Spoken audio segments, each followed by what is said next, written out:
Welcome in, everybody, on a very busy Tuesday night. The On Texas Football live stream is live. It's presented by Texas Electricity Ratings, and we are off. And you are in the right place for all the breaking news. And today is the end of the portal, at least the window closing today on the 30th, the final day of April. It's been open since the 15th. It's closing today. We'll explain how that all works. Paperwork's got to be in, so there's a lot of breaking conversations. Longhorns into the portal, Longhorns potential targets not getting into the portal, and then the very latest on all of the conversations surrounding the Longhorns, the players Longhorns would maybe like to bring in through the portal, and we're going to talk about it for the next hour plus. He is CJ Vogel with his finger on the pulse of the breaking news. He is Rod Babers with all the analysis you need. I'm Aaron Hogan, and we've got a lot to do. It is a busy Tuesday coming off the NFL draft and all the news of the last several days. A lot to dive into. CJ, Rod, let's start with the portal itself. It does close today, correct, Siege? I mean, it's today's the last day. It's the last day of the month. We'll be in May tomorrow. But explain how the window works and how paperwork equals you still can be a part of moving where you want to go. Yeah, absolutely. All paperwork must be submitted tonight by 11:59 on the dot. The minute that clock turns midnight and May comes, if your paperwork's not submitted, you are locked in to wherever you are currently. That doesn't necessarily mean that you will see portalers not be announced after tonight. Of course, there is a 48-hour window before you'll hear a lot of these names lock their way in those 2 days after the portal closes. So tonight's the last night to get your paperwork in. You'll see people announce their portal entry up to 2 days. May 2nd will probably be the last day that you'll hear portal announcements, but you'll see a lot of movement in the last 4.5 hours right now. Certainly right now, my phone's buzzing a little bit in regards to who is just entering the portal as well. We've just seen a all Big 12 honoree out of Houston at the cornerback position enter the portal. Isaiah Hamilton, interesting prospect there. Tony Mitchell, the second-year safety out of Alabama, just entered the portal as well. So some familiar names that you're going to see enter the portal from years past. Of course, Texas just suffered another portal casualty with Kendrick Blackshear, the linebacker, who just committed and transferred in from Alabama. He entered the portal again this afternoon to give Texas their 9th portal entrant this spring. A bit of a surprise, but again, a guy who I think was a little bit over his feet a little bit and where he expected to be in the Texas depth chart. Again, I credit Leonga Lafau and Maurice Blackwell for really pushing that linebacking room to new limits this spring. I don't think Kendrick Blackshear really thought those two guys would give him a whole lot of competition at the moment. So Texas, again, down to 81 scholarships, started at 89, have seen 9 portal entrants, and of course added Bill Norton via the portal up to 81 scholarships, and go out and add 4 more. They can add just a few and give someone a scholarship like Burt Auburn on the roster right now. So we'll see what they do, but a lot to go through over the next hour or so in regards to the portal in terms of recruiting and the team. Busy time right now in college football, and we'll get to it all tonight on the Longhorn Livestream. Yep.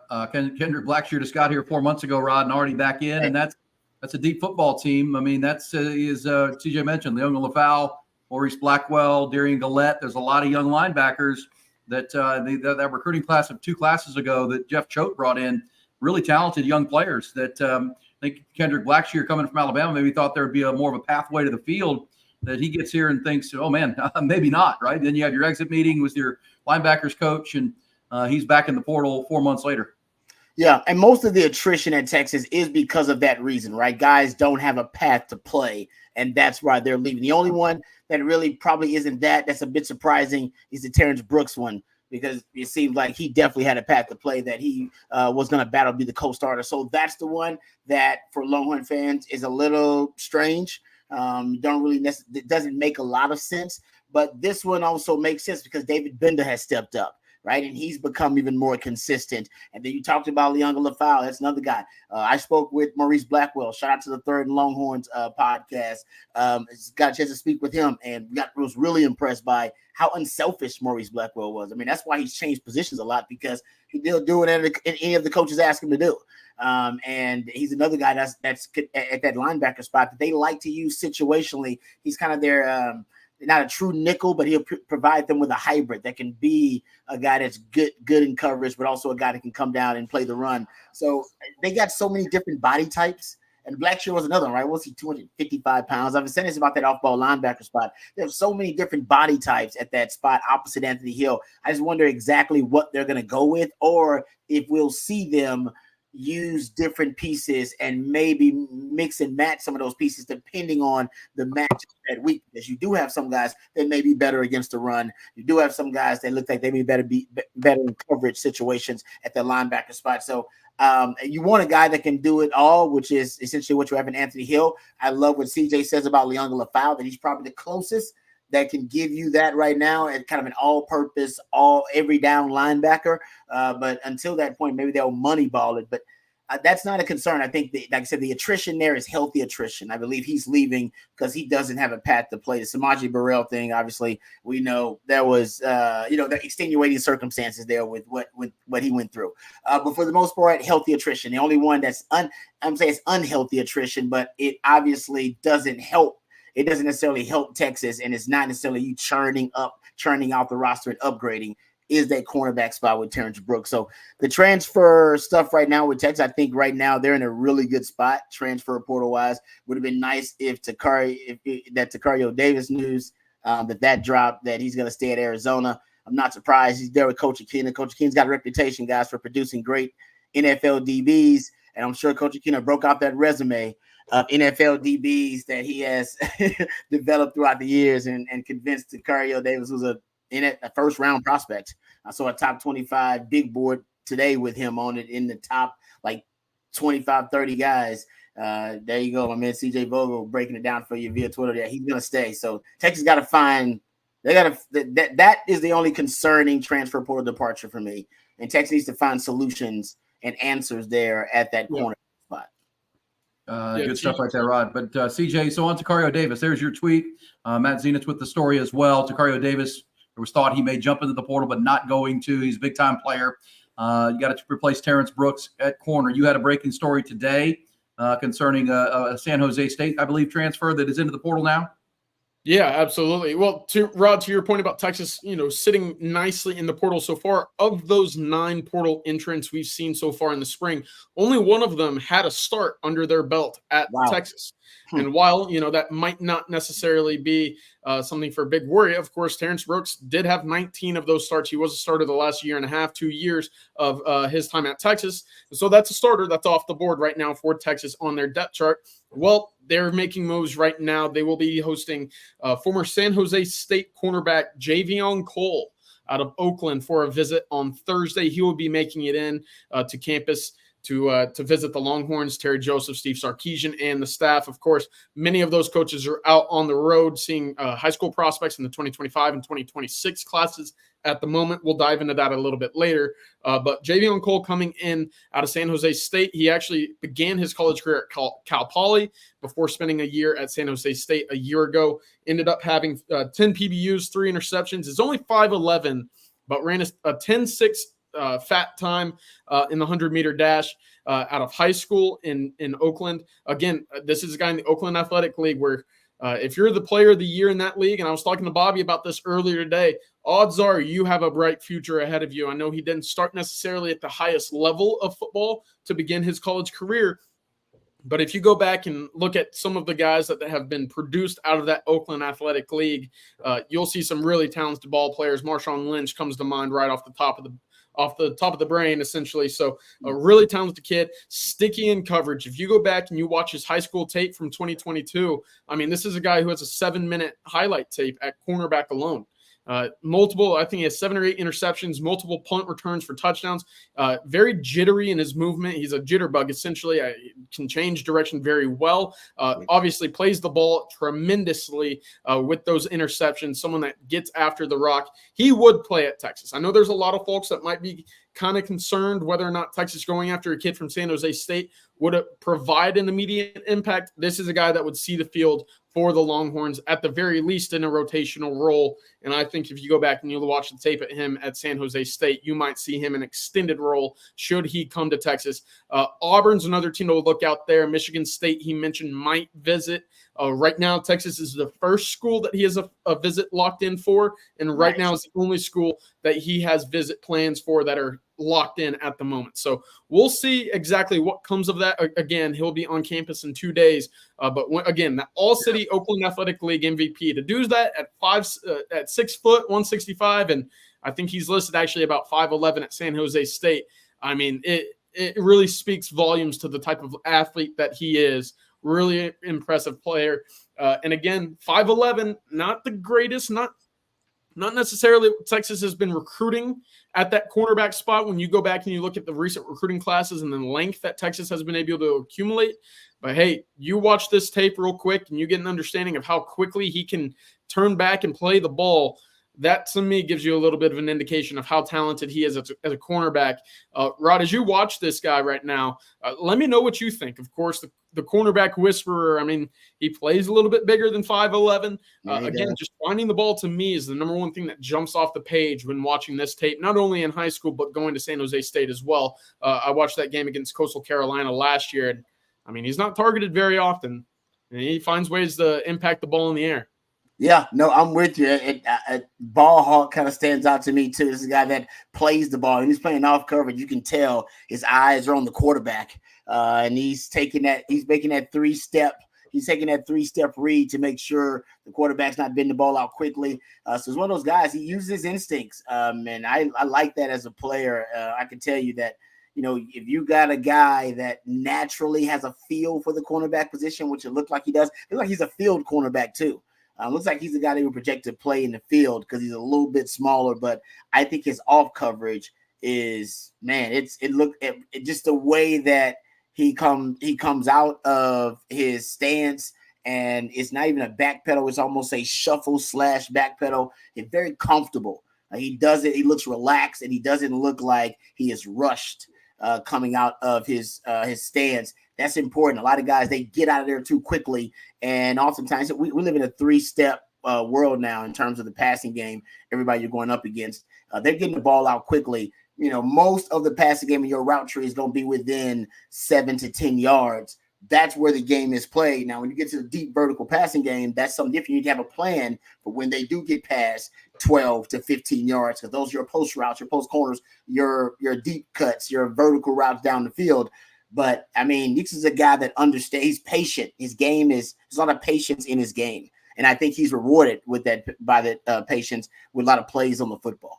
Yeah, the thing that concerns me a little bit is you see a lot of off-ball coverage here, a lot of bail technique at Texas. You don't see a whole lot of that. You see these guys up at the line of scrimmage. Again, there's not a whole lot of rerouting or pressing, but when you have that quickness, I think it can translate to moving up closer towards the line of scrimmage. Of course, 10.62 in the 100-meter dash. He's got the speed, and I think right now, having watched the tape a little bit, you see the lateral quickness as well. So if that's the biggest hurdle, I think it can be something he overcomes as a result of how athletic he is, but certainly something that might take a little bit of a time of adjustment if he does end up at Texas. Of course, we know they like playing close to the line of scrimmage at their cornerback spots. Yeah, that's why I think he's a field corner, because you're right. It seems like he's more comfortable with a cushion.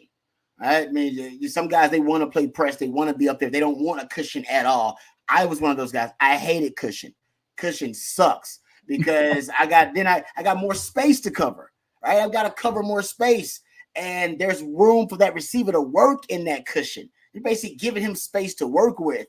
And, man, some guys are really twitchy, and they're quick as they are fast. They can accelerate and decelerate. They give you all these really, subtle movements of the head and subtle movements of the hands. And some guys can really, that's why I always watch the hips. Watch the hips. The hips don't lie. Shakira wasn't lying about that. That's the truth. Hips don't lie. Don't watch the hands. Don't watch the head.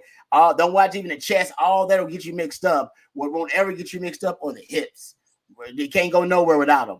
But I hated cushion, though, because cushion, to me, it helped out those twitchy, fast wide receivers.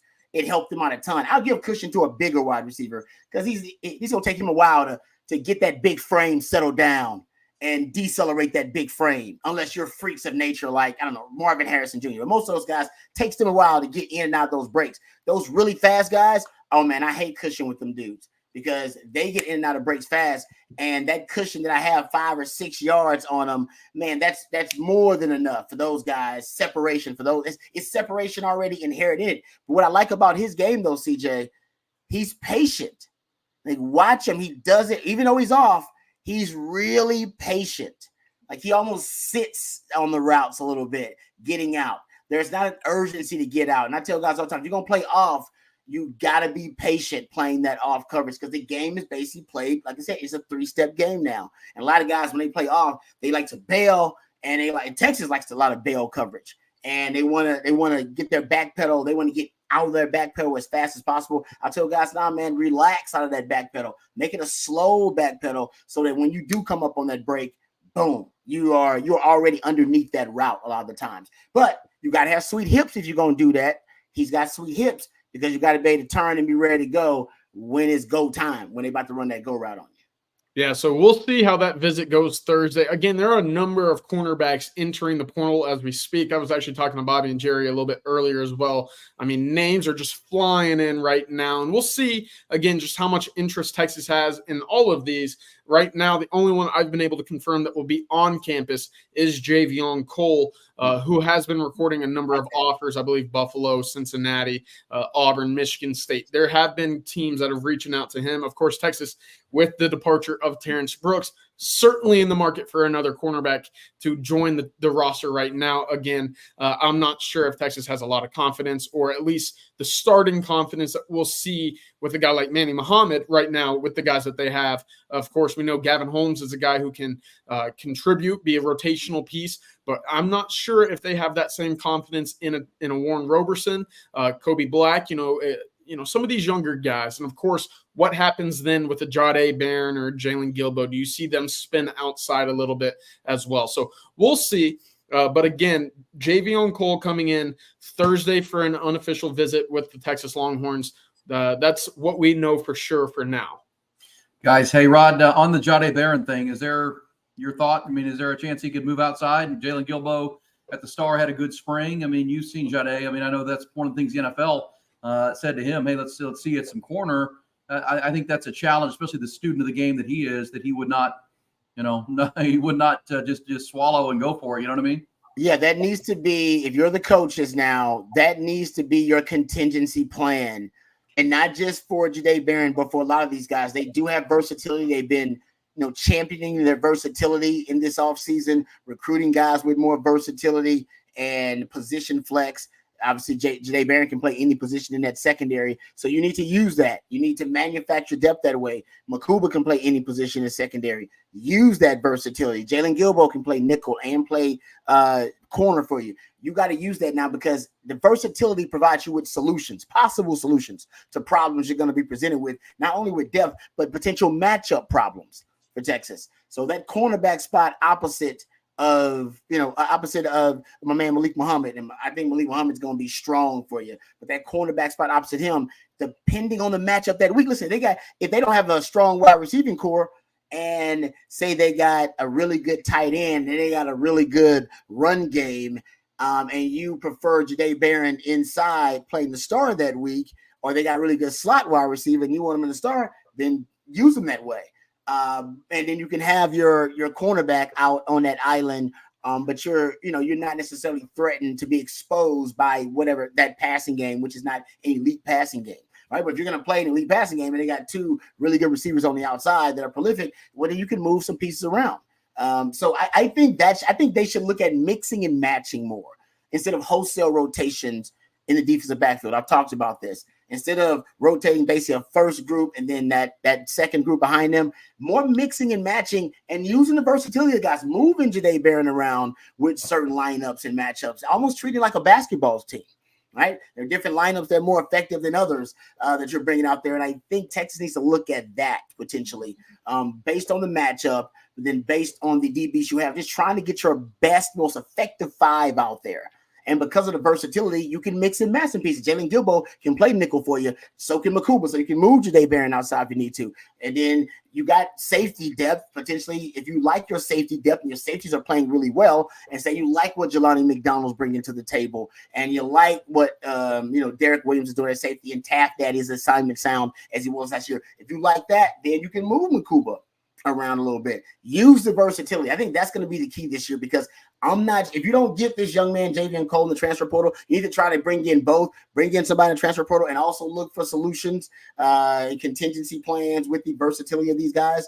But if you don't get these players, you might need to look at manufacturing some of those solutions with different lineups in the secondary that just may be overall more effective week to week than what you used last season.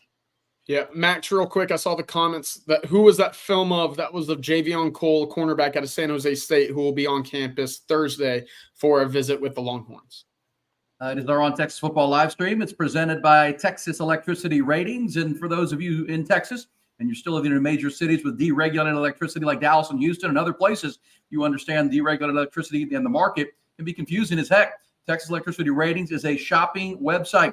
Lets you compare prices, read customer reviews, find a good electricity company that fits your needs. Also filters out a lot of the gimmicky plans that you don't want to mess with. Websites like Power to Choose, they trick customers and trick you into expensive bills. So if you're in the market for new electricity plans in deregulated areas of Texas, shop TexasElectricityRatings.com. That's TexasElectricityRatings.com. And if you do /OTF, please, that's TexasElectricityRatings.com/OTF.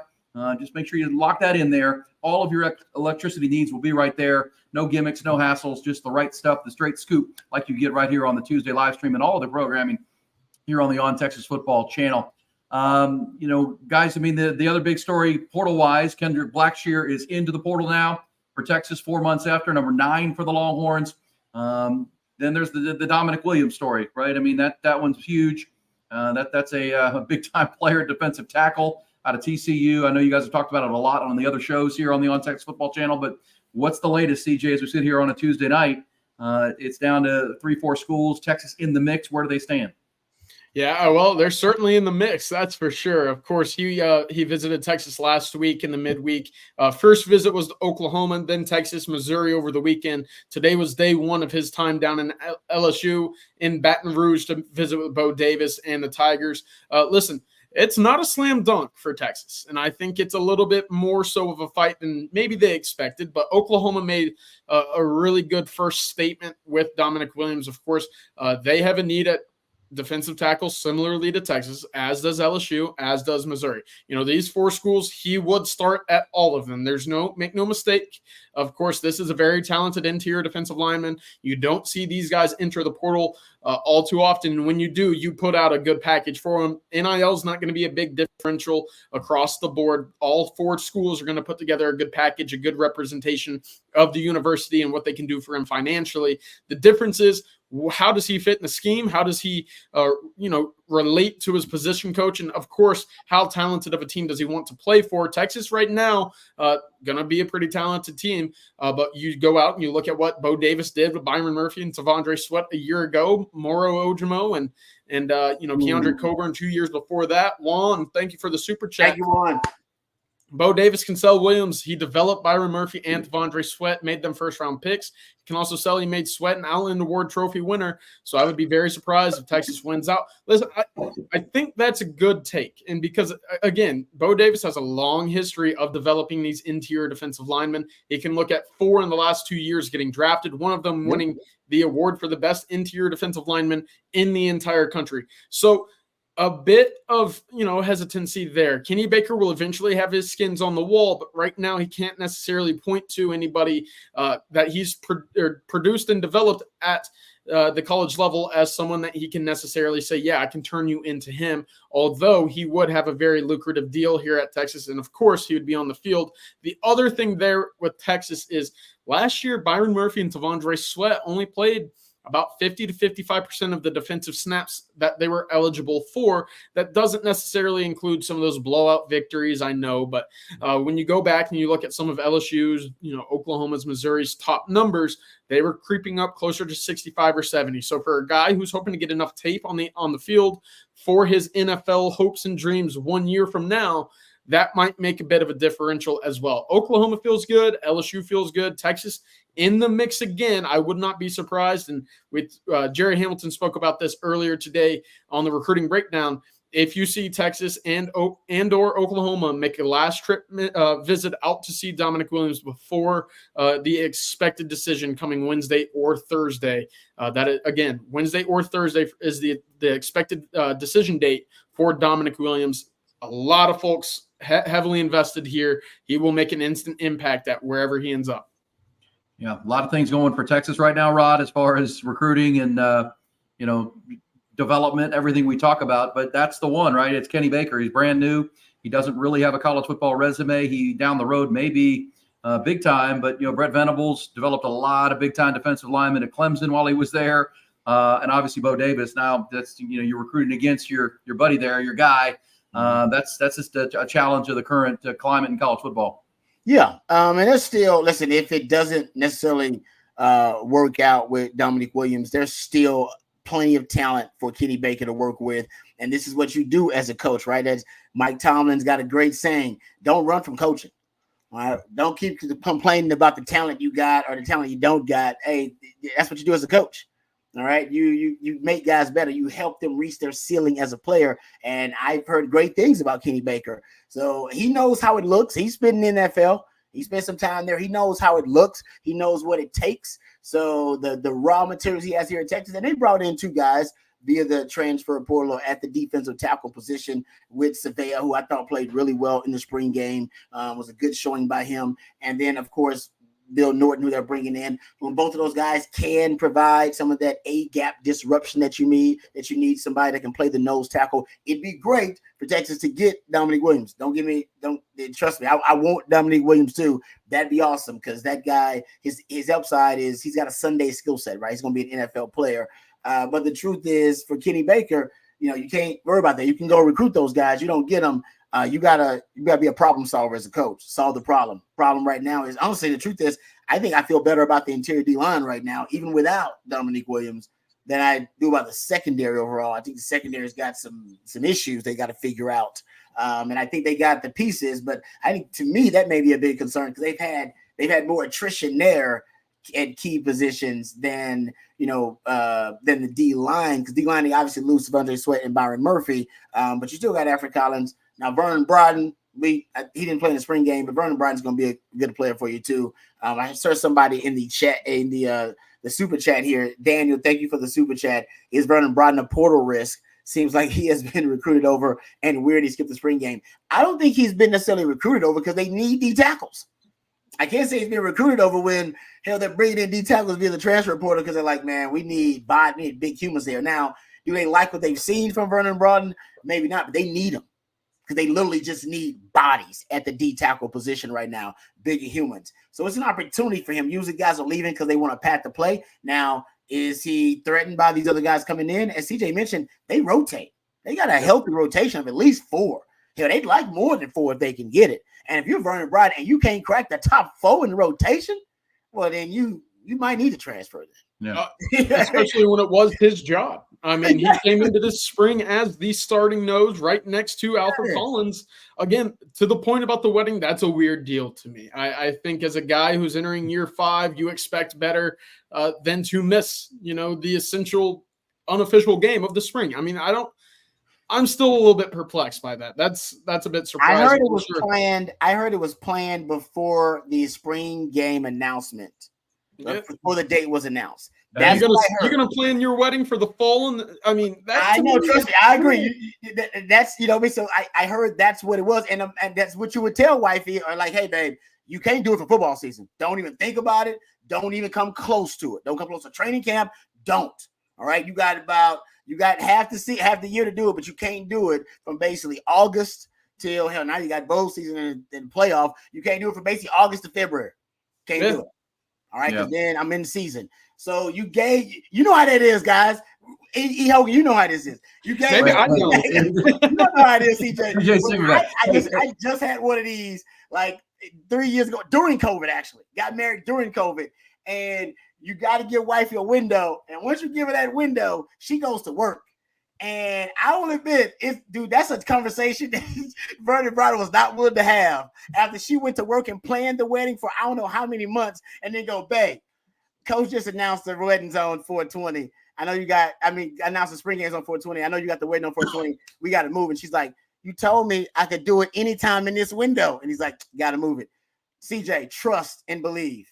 Yeah. Man, you don't want to have that conversation. I've always said, whenever the wedding comes around, one day when I do get married, and I hope it does happen one day, I'm not going to have any plans. I'm not going to have any input on when the wedding is. I'm just going to show up. It's her day. We're going to say, but hey, I'm not going to miss a Saturday in the fall. I'll tell you that. That's the only thing you can say. You can say, baby, I got to work. This is my job. You can't have it during football season. And my wife understood that, everything. And I even told her, I said, you can't have the football season because none of my friends going to be able to come. Because a lot of my friends they're in the football business. That's money season. They can't. And then she's like, all right. And then she played it and did the damn thing. And I guarantee that's just how it went for Vernon Browder. And he was not going to go back to wife and have that conversation. He'd rather go to his head coach and go, coach, I can't play the spring game, rather than go to his wife and go, baby, I can't be at the wedding. We got to play. No, you know what? And I support him on that. I support him. Yeah. I wasn't having that conversation with wife. And she planned it for months. We didn't got the caterer and the cake. And we didn't send out invitations to all the people and the family. They got plane reservations booked, hotels booked. And you go, call what? Hell no. No, I ain't dealing with that. Hell no. Nope. Rod's 100% right. Having been through my own a long time ago, but also we did my son's wedding recently. It's you gotta book a venue first and foremost, and those are hard to get. Once you pick a venue, then you got to get a weekend they're open, and once you get it, you can't move off of it. It's a challenge for sure. But Vernon, I'm sure would have liked to have all his guys there too. They couldn't even go to the damn thing. Exactly. Exactly. He was sad. His friends couldn't be there. yeah. But you'll learn one of these days, CJ. It's her day. You just show up on time and have your tux ready, and you're good. That's really all you do. Show up on time. And be on. It's her party. It's her event. Amen, and Vernon learned that. But that's an interesting conversation about defensive tackle. And to the point of rotation, I think that's interesting because Sark has said over and over, you've been at all the press conferences, CJ, and Rod, you've seen them all. I mean, we go back to year one when they were blowing fourth quarter leads without depth. I mean, he is a big believer in rotating guys to the point of Murphy and Sweat, the number of plays they played. You not only want to have your best players fresh in the fourth quarter when it matters most, right? You want your guys not dragging, and that's a philosophy Sark believes in. PK believes in. Sark's talked about studying Georgia and Alabama, Clemson, other schools that have won national championships in this 14 playoff area. We're not going to a 12-team playoff. It's not about you got to have 4, 5, 6 guys you can rotate on that D line, especially moving to the SEC. These big physical teams. So that you are fresh in the fourth quarter with your best guys, ready to win the football game in big moments. Yeah, I mean, especially in that spot, you got to have them. You got to have those big bodies up in the interior. You would have liked to have seen how he would have stacked up with Tia Savea if they play well together. Of course, Sadir Mitchell had a good showing as well. To me, it would have been nice to see just how, if there were any new tricks, tips, skills added over the offseason in the spring game, just to be on display one more time. I know some of those older guys they weren't on the field all too much, but just to get an idea of how they looked in the pads with new guys around them, that would have been big. But number of guys that we're continuing to monitor out of the portal, both on the nose tackle position and the cornerbacks. We'll continue to keep y'all updated over on ontexasfootball.com. So come join us, join the community if you're not already. We got a tremendous group of guys and gals over on ontexasfootball.com. So anything that's breaking, you'll find it there, of course, on the YouTube as well. So we got a lot to cover tonight on the Longhorn Livestream too. So yeah. Hey, let's just say if Dominic Williams tomorrow or Tuesday picks somewhere else, which could happen, right? LSU, Oklahoma coming strong. Are there other defensive tackles in the portal, CJ, the Longhorns would pivot to? Is there, as you said, today's the day that the window closes, but as long as paperwork is filed by today or tonight at midnight, you're in the portal, would there be other names, or would Dominic Williams was one you have to chase? I mean, there's no doubt about it. He's a Sunday player, as Rod said. He's been a tremendous player at TCU for 2 years. I remember watching that semifinal game against Michigan as a freshman. Kid's out there at 18 years old holding his own with that rugged Michigan D-line or offensive line. This guy can play, but you have to go after him. If you don't get him, do they stand pat, or do you think they still look? I think they still look, but I'm not sure they'll break the bank, obviously, in the same aspect they would for Dominic Williams. Again, I mean, he's a 3-and-done kind of guy, in my opinion. The guy who was already an all Big 12 honoree. He was a freshman All-American. He has the skins on the wall to, certainly make some noise in the NFL draft after a season. And, of course, I think he looks at the SEC as a place he'd love to play at, especially when you consider Oklahoma, Missouri, LSU, and Texas as his 4 finalists at the moment. They'll continue to look. There's 2 interior defensive linemen out of Michigan State. Actually, it feels like the entire Michigan State program has entered the portal this afternoon. I don't know what's going on up in East Lansing, but holy cow. We talked about interior defensive linemen out of the state of Michigan. I think we need to look to the green and white school rather than the maize and blue for where a potential solution could come from. Simeon Barrow's the number 1 guy up there that has entered the portal. I think Texas is kicking the tires a little bit. I'm not sure if he fits exactly what they're looking for. He's a true B or 3 tech kind of guy. About 75 to 80% of his snaps, according to Pro Football Focus, come over the 3 tech or in that B gap. Texas, again, looking for that nose, that true dominant anchor. That's more of what Dominic Williams provided out of the portal from TCU. So I'm not sure if they'll go all in with their chips on that one, but it's certainly, again, he's a very talented football player and would help the Texas defensive line.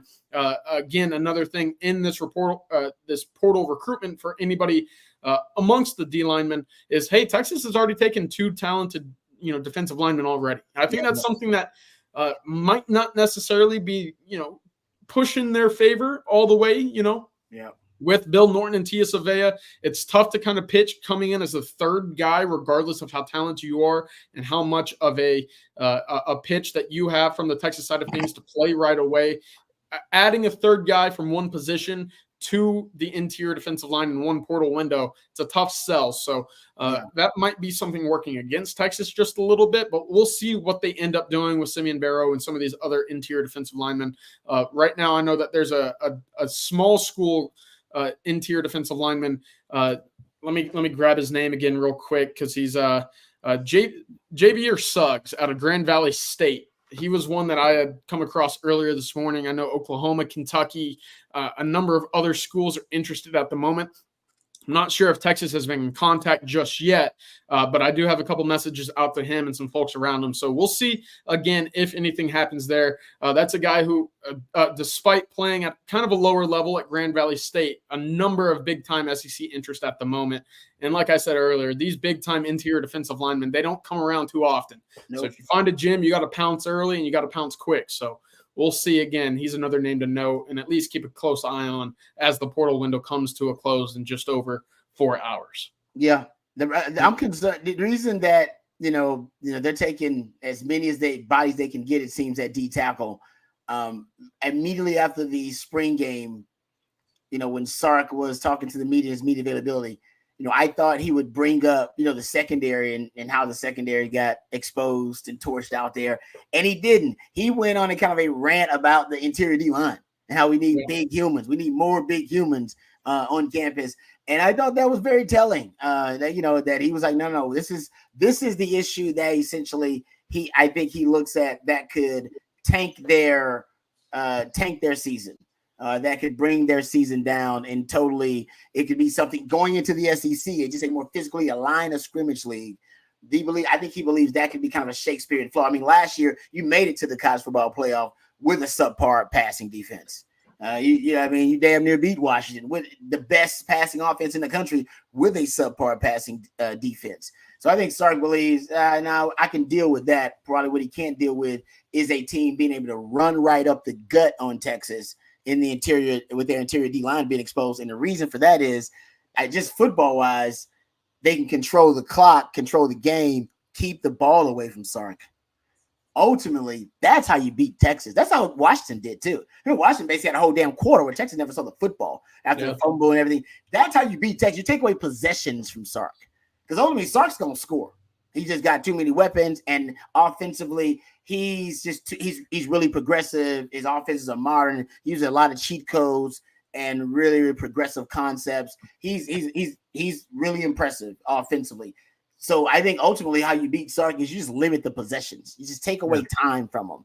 And that's what the running game, if the running game works against Texas, that's what it could do. Texas was so good last year because if you look at complementary football, the defense actually complement the offense really well, because Sark would, the thing that kind of is Sark would get up big in those games. And then obviously the running game taken away, it would hurt Texas because Texas pass defense was subpar, so teams would come back. But in terms of teams being able to limit possessions for Texas can get in a shootout with teams and win, because Sark's offense are designed to do that. What Texas can't do is get in a slug match with a team with limited possessions and be able to win. That's how Kalen DeBoer has actually beaten Sark twice. It hadn't really been the explosive plays, that's part of it, but Sark's been scored with Washington too. Washington, they were able to limit possessions for Sark. Go look at both of those games. They dominated time of possession, just kept the football, converting time and time again, long sustained drives. That's how you beat Sark. And Sark knows if the rushing defense and they are weak up the guts of that defense, that's how you can beat them. In terms of he getting the shootout, Sark's down to getting the shootout. He's comfortable with it. He's like, all right, shootout, let's go. Pass defense ain't working. Let's go, baby. We got to score. I got plays. I got 40 of them in my opening damn script. What I'm not cool with is sitting on the damn sideline, chewing my nails and waiting for my opportunity. And it may not come because my defense just can't hold up and they keep letting them convert time and time again. So I think that's why in that spring game he came. I was wondering, why is he not complaining about the secondary? He just gave up like 700 yards pass. Cole Lord out there dealing on your secondary, because I think he knows complementary football wise he can deal with that. What he can't deal with is the team running down their throat. Yeah, especially with a schedule that includes Michigan in week 2 and Georgia and Texas A&M and Kentucky. Teams like to pound it down your throat anyhow. Yeah, that Washington game in the New Orleans in the Sugar Bowl. I mean, the 2 fumbles in the third quarter were huge. They never had the ball, and you're right about that. And they still had a chance to win the game late. Rod, tell them about our friends at Flat Creek. And as we roll on, our Tuesday live stream brought to you by Texas Electricity Ratings. We appreciate them, but also a great other partner here tonight. No doubt about it. I want to thank our friends over at Flat Creek Estate Winery. Folks, they've done a great job. Flat Creek just won 11 awards in 30 days, including double Gold Grand Reserve and Texas Grand Reserve at the Houston Rodeo. Flat Creek Estate Winery is raking in awards, and it's just a few minutes from the heart of Austin, Texas. Select bottles of the wines by Flat Creek Estate are now available at your local Specs, so now you can get a taste of what they're all about. Flat Creek Estate also is a gorgeous venue hosting events for the entire family all spring long. Check out their website for wine tastings, chef dinners, and even make a reservation to visit the property for Mother's Day coming up. Eat, drink, and be awesome at Flat Creek Estate. For more info, please visit flatcreekestate.com. That's flatcreekestate.com. It is a great wine. My wife loves wine. I brought a couple of bottles out from Flat Creek Estate, and they're all gone, so I got to get some more of those. The Super Texan, she would recommend. They're really good, but the venue is gorgeous. I went out there to visit those guys. They weren't even open. We just went to go visit to see the property. It is amazing. So I'm trying to get wifey on board, the new mother in my life, and my mom when she comes in town for Mother's Day to go visit Flat Creek Estate and have kind of a Mother's Day weekend. So that's a plan I'm trying to get together, but I would recommend for anybody out there looking for, just a staycation or looking for a really cool date weekend, some type of thing, a getaway. Flat Creek Estate, fantastic. FlatCreekEstate.com. Beautiful. Wow. I just saw the video. I want to go. Oh, it's great. That's a nice looking spot right there. Yeah. Hey, CJ, in addition to all the football that's going on, Kendrick Blackshear into the portal for Texas. The kid from Arizona not jumping in the portal, which Texas would want to target a corner. You had the great report about the San Jose State corner who is going to be visiting Thursday. There's also basketball. There's also some basketball portal news. What's the latest on what Rodney Terry's up to with the roster building on the basketball front? Yeah, Brandon Garrison, the big man at Oklahoma State, ended up committing to Kentucky earlier today. Texas, I was watching Coffee and Football earlier today, and of course on the recruiting breakdown, Jerry actually said it surprised him a little bit that Texas kind of tapped the brakes there. I think they're pursuing some more athletic big men, some guys that might have a little bit more quickness to their first step. I'm not saying Brandon Garrison's lead footer or anything like that, but I think there is a little bit more of a requisite for Rodney Terry in this staff to go get athletes that can move the ball a little bit on the interior. Right now, 2 names to keep an eye on that Jerry put up on TexasFootball.com. We also do basketball, a little hint there, but 2 names. First one is UCLA big man. I'm going to butcher this name very poorly, so bear with me here. Berke Bukinkintel. Again, it's a tough name. Hungarian, 6'9", played in the FIBA under-19. If you watch him in that tournament, really impressive kid. Can stretch the floor, stretch 4 kind of guy. Can rebound, can contest shots on the interior. Thing for me is he's got a strap on the outside. He's really, really smooth on those step, kind of when he steps into his shot from beyond the arc. I liked what I saw there. And then JT Toppin out of New Mexico averaged 12 and 9.5 a year ago. New Mexico is a very physical team out in the Mountain West. They had some of my favorite late night betting nights, watching some of those Mountain West games, whether it be Nevada, New Mexico, Colorado State. A number of big-time games that were really, really enjoyable late into the evening last season. So those 2 names are ones to watch for Texas as they continue adding to their roster. To my knowledge, they've done a tremendous job so far just getting that roster ready to compete. Will it be one of the best teams in the country? Not ready to go that far, but it's certainly arms, legs, head, shoulders, whatever you want to call it, above where it was just a few weeks ago. And I think that alone is very encouraging considering what Texas lost, how that recruiting class was looking at the time, and then now seeing where it is, 5 portal additions so far, the 2 Indiana State kids, of course, Tremont Mark, out of Arkansas as well. So you got a number of big-time additions, and they're looking to add 2 more, of course, with the UCLA big man and, of course, JT Toppin. I'm not going to try to mention his name again until I hear that pronounced on television or I see some way to pronunciate it. So that's where we're at right now, those 2 guys that Texas is looking at on the basketball side of things. Am I right in just guessing here? Speculation never good, but JT Toppin related to Obi Toppin, the is that his brother, cousin, or what? Younger brother. Yep. Okay. Oh, nice. Okay, good. So now, should he end up at Texas again? Should he? Texas fans will then be able to say, "Ain't no stopping JT Toppin," because that was so much fun to say at Dayton. With try to pronounce that. That's I can't do it. Bukintinsel. Bukintinsel, yeah, Bukintinsel. I don't know. That's good. I like that. Bukintinsel. But we'll go with that. Either way, heck of a ball player. Heck of a ball player. I like how he stretches the floor and he's got a good stroke on him. Yeah, and they're going to be a good scoring team. Obviously, I mean, the kid Jordan Pope from Oregon State was a big get over the weekend. They're right into it. You mentioned Tremont Mark. I mean, they're going to score runs from their backcourt. I think they need more front court, which is what they're working on right now. Yep. Which is good to see with Rodney Terry. All right, so football, basketball, as we said to start the hour here, portal closes at midnight tonight.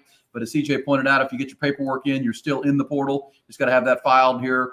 And a couple more days, you'll still hear names that are moving on to other places in basketball and football. Gosh, Vic Schaefer on the women's side of basketball, bringing in players all over the place as well. It's a crazy time in the landscape of college athletics, without a doubt. So we're following the portal. We're watching the guys into the draft. I know you guys had a lot of conversation about the Longhorns in the draft. And I know there's already early mock drafts for 2025, and then we wait too soon. Is it wrong to think that there could be 3 or 4 first-round picks on this team in 2024 into 2025, guys? You think about Quinn and Kelvin Banks and Isaiah Bond, and obviously if Trey Moore blows up and has a great year, I don't know. I mean, are there guys? What's the number you're looking at? Because obviously it's had 11 drafted over 6 rounds, which was a record for the program. They had the most in the first 52 picks of any school with 5. What's the draftable talent on this year's team? And with the idea that, if we were sitting here 1 year ago, we wouldn't have thought a lot of the guys that got drafted were going to get drafted in this draft. That's how development works, right? We wouldn't have talked about Keelan Robinson or Jordan Whittington, I don't think, a year ago at this time. I don't think we talked about Tavondre Sweat as the 40-something pick in the draft or 38th pick in the draft. That's what development is. But as we sit here today, a year out, now that we know that this staff will develop players, what are the real high-end draftable players you guys see on this team? Yeah, I think you just said 3 of them. Obviously, Kelvin Banks is going to be right now, Kelvin Banks is the highest. Quinn Ewers would hope that he would be the highest. I saw the DraftKings odds for the number 1 overall pick, and I believe Shadir Sanders had the best odds, plus 100 for the number 1 overall pick, and then tied for second, Carson Beck and Quinn Ewers at plus 300. So if Quinn ends up being the first quarterback taken next season, then yeah, it's a good chance he will be the first Longhorn off the board. But Kelvin Banks, even if he had left this year or last year, chances are the guy still would have been a top 10 pick. I mean, that's how good he has been for a long time. So I think he projects that. You talked about Isaiah Bond. If he has a really good year with the 40 time that he's going to run, he's going to be impressive when it comes to testing. If you go look at, I mean, honestly, Jahdae Barron's not going to be a first-round pick. But in that secondary, you should have multiple draft picks coming out. Jahdae Barron should get drafted. Makuba should be another guy that's getting drafted out of that secondary for you on that side of the ball. And then you're right. There's always going to be surprises that we're not expecting. Guys who have breakout campaigns who blow up and decide, you know what, they're going to test the waters. You know, there are certain guys. Jaden Blue could be one of those guys. If he has a really big year, I could see Jaden Blue deciding, you know what, as a matter of fact, I think he said it actually. I believe he said that he's going, and it's because of the running back position and how it's been devalued, and you know, guys trying to get to that second contract quicker, the shelf life of the running back position. That's another one I could see.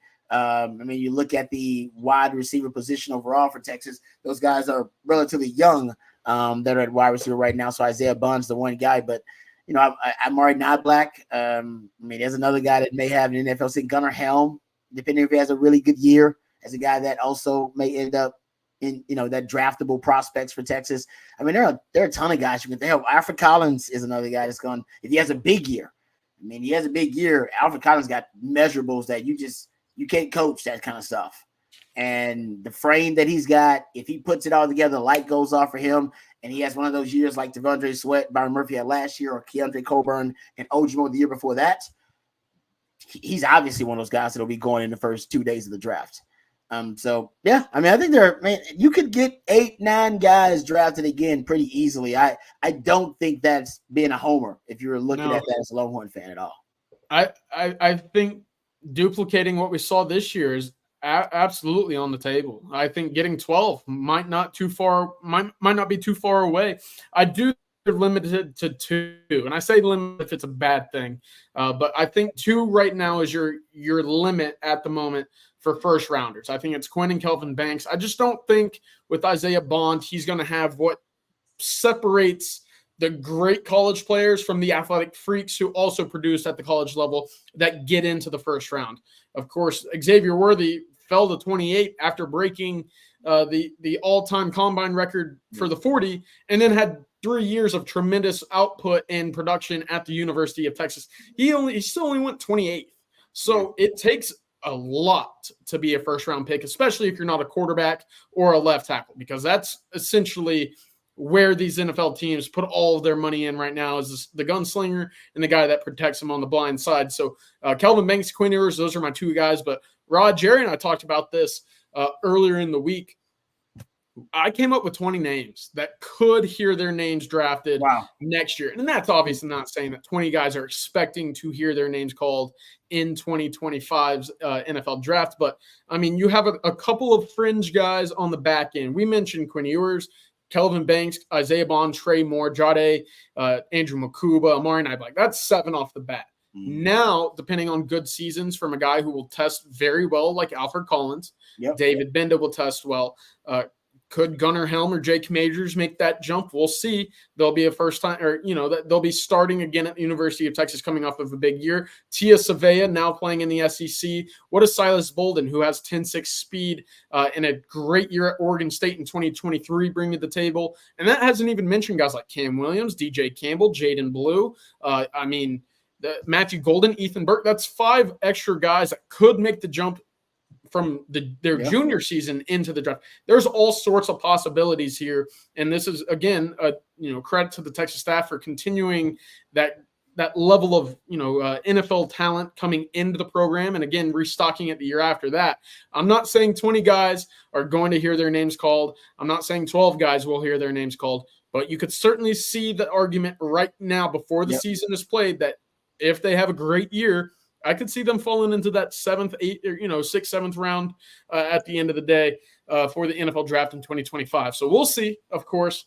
But again, name another year, at least in the last decade, where Texas has had the possibility for 15 to even 10 names aside from last year going into the NFL draft. It's very encouraging, the state in which Texas program is at the moment.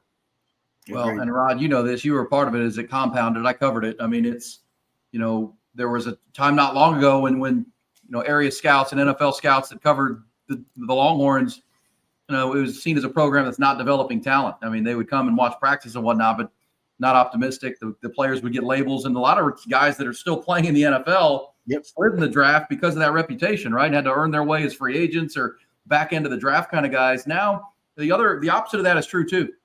When you're developing players like they are right now, the scouts show up and they've got that list of guys that CJ just mentioned that they're keeping their eyes on. Obviously, they're watching the younger guys too, the Arch Mannings of the world and the Anthony Hills and the Colin Simmons are already taking their notes on those guys for the future. But, it wouldn't surprise me if some of those NFL scouts who cover Texas have a list just like CJ just mentioned, that when I walk in, I want to watch all these guys. I want to keep an eye on all of them because Texas is now putting players into that pipeline. I got to pay attention to this now. That's important because, when you get a reputation one way, the reputation also can slip the other way, which I think Texas has done right now. Yeah, no, I'm with you. I mean, how many scouts, execs, and NFL GMs and coaches they have at the pro day? Was it 90, something like that, CJ? Yeah, 96. 3 head coaches. Exactly. All right, that's essentially if you want to showcase your program on the biggest stage with the NFL, and all these guys have NFL aspirations. Ultimately, you want these guys to be able, to perform in front of the biggest crowds, whether that be playing in championship on a championship stage, playing at the University of Texas in front of hundreds of thousands of fans, or whether that be when you have to, test and at a pro day, test in front of the best NFL scouts and GMs and execs out there. So I think it's just once again proves that Texas can put you on the big stage. And I think that's what Sark has proven that he can do for these guys, whether it be accomplishing your ultimate dream of playing in the NFL or playing for championships or even playing at Texas, because we know what football is in the state of Texas. I think that's what, as a player, that's what I see it as, that you come to Texas for that pressure. You come to Texas to be on the big stage. There's a lot of responsibility with that. But I think Sark has once again been able to really maximize the brand and now sell and market the brand to these young guys. And that's also been, I think, a testament to his coaching staff and what he's built and the development. I mean, he put everything on the right track. This was his vision for the program. He talked about, he was open about his vision for the program. And I think now he's starting to, see it come to fruition. All the BBs are in the box. Texas is a dangerous program when all the BBs are in the box. And right now, with NIL and the transfer portal being kind of the law of the land, all those things benefit Texas. And that's why I think you're seeing accelerate. You can't even compare this to Mac Brown. People trying to compare, his turnaround to Mac Brown's turnaround. You really can't compare them. Everything is happening at an accelerated rate these days, right? Technological advances, they improve upon other advances exponentially, right? It increases exponentially. The same thing is happening in college football right now. The changes are happening so fast, but these changes are also allowing programs like Texas, considering how big it is as a program, to turn it around really quickly. With the transfer portal, with NIL, you finally weaponize the finances at Texas, the tremendous donor base and the affluent donor base who've always been committed to the brand, always wanted to make sure that they have as much support as they can. Now that's legal. And I don't know if the University of Texas ever had an advantage like that. I don't even know if they've ever had an advantage like that, gentlemen. And you can't take that away. No. And I think it leads to what you guys just said about the number of players that could be next year, because the portal, some of the guys you mentioned came to Texas through the portal, like A.D. Mitchell did. And then guys came back because of NIL, like Jahdae Barron, like Alfred Collins, who would have been in this draft this year and instead are coming back to improve their stock in and 24 for the 2025 draft. Guys, let's get one more. I'm going to read this one more time and tell you about Texas Electricity Ratings, our presenting sponsor tonight and partner. And then we have one more super chat we need to get to. But Texas Electricity Ratings, for all you folks out there living in the deregulated areas of the Lone Star State, Houston and Dallas most specifically, you understand deregulated electricity can be tremendous, but it can also be confusing. And Texas Electricity Rating is your shopping website that allows you to compare prices, read customer reviews from real customers, find that good electricity that fits your needs for your family. Also filters out a lot of the gimmickly plans. And there's websites out there like Power to Choose that trick customers into expensive bills that you want to be a part of. So if you're in that market for electricity in a deregulated area, make sure you shop TexasElectricityRatings.com/OTF. That's TexasElectricityRatings.com/OTF on Texas football for all of your electricity needs, presenting the Tuesday live stream and Hook 'em from TER. We appreciate them very, very much on OTF. One more super chat according to Matthew. What do we have here, Matt? Hey. There you go, Rod. Hey. Eddie, thanks, buddy. Appreciate that, Eddie. You're the man. Yeah, absolutely. Eddie, God thanks bless. for the super chat. In terms of West Texas too, guys to watch, how far west do you want to go? Because 2026 class has a tremendous quarterback out in El Paso. I'm not sure if that still categorizes as West Texas or El Paso, whatever you want to call it. But Jake Fetty, tremendous. Del Valle High School out in El Paso, I believe he has the liveliest arm of anybody in that 26 class in the state of Texas. Texas Tech, TCU, all over him at the moment. I'll wonder if AJ Milwee gets out to see him at some point this spring, because watching him at the Elite 11 down here in Austin a few weeks ago, really, really impressive kid. And then Chase Campbell out of Friendship, which is in Wolfworth, Texas, up by the Panhandle, a 5'11" wide receiver, two-sport guy, plays basketball as well in the 2026 class. Really talented kid, has a number of P5 offers as well, top 50 kid in the state of Texas. Those really are the two in the 2026 class. The 2025 class doesn't really have as many West Texas kids. I know we talked about Harris Sewell a few years ago. Brennan Thompson was another one out of the West Texas area. So, you'll see one or two pop up every cycle. Right now, the 2025 class lacking just a little bit out of the West Texas area. All right. Guys, great stuff tonight, and great stuff as always on the On Texas Football channel. This was one of those really busy days, and that's why you come to the YouTube channel here on Texas Football for info like CJ and the analysis from Rod. CJ, a little quick recap. Tarvario Davis from Arizona not going to be in the portal. He's going to stay at Arizona, and as Rod told you, that's a lot of Dwayne Akina influence there. That's a guy that has put a lot of guys, including Rod, into the NFL, or helped Rod get to the NFL. Yep. The Dominic Williams conversation is going to, Wednesday or Thursday sort itself out. Longhorns are in the mix there. There is a one more time on the corner from San Jose State that's going to be rolling in here for a visit on Thursday, CJ. Yeah, absolutely. Javion Cole out of San Jose State, 5'11", but has 10.6 speed. Had 3 interceptions, 10 pass breakups a year ago in his first D1 season of football. Talented kid coming in on Thursday for a visit to Texas. The Texas coaching staff also all over the place across the country. Kenny Baker all over the map. Johnny Nansen on the West Coast. You'll see these coaches going everywhere. Also wanted to mention, Jerry just sent me a text earlier today. Kevin Wynn, the defensive lineman out of Georgia, locked in a Texas official visit for June 14th through 16th. That is, again, Kevin Wynn out of Georgia, talented defensive lineman. The Texas staff is out to see him earlier today and this week. So a lot going on. Kendrick Blackshear also entered portal from the Texas side of things. He is portal entrant number 9 for the Longhorns this spring. Add Bill Norton to that, you have 81 scholarships at the moment as well. So a lot going on. We'll have you updated here as well tomorrow night for the Longhorn Livestream. Nice. All right, guys. Coffee and football tomorrow morning at 8, and we roll on. Great stuff. Appreciate Matt back at the headquarters there, running the show, making it all happen with the graphics and all the messages. Rod, CJ, awesome stuff as usual. Fun Tuesday. The portal closes at midnight. It's not going to slow down, but at least it closes. And we're near the end of the portal. The madness stops, portal right? combat. Yeah, the madness slows down for CJ over there. Maybe he can get some rest and find that wife of his eventually and see how weddings work. You got to get out there, CJ. Get out there, man. All right, thanks, guys. Appreciate it.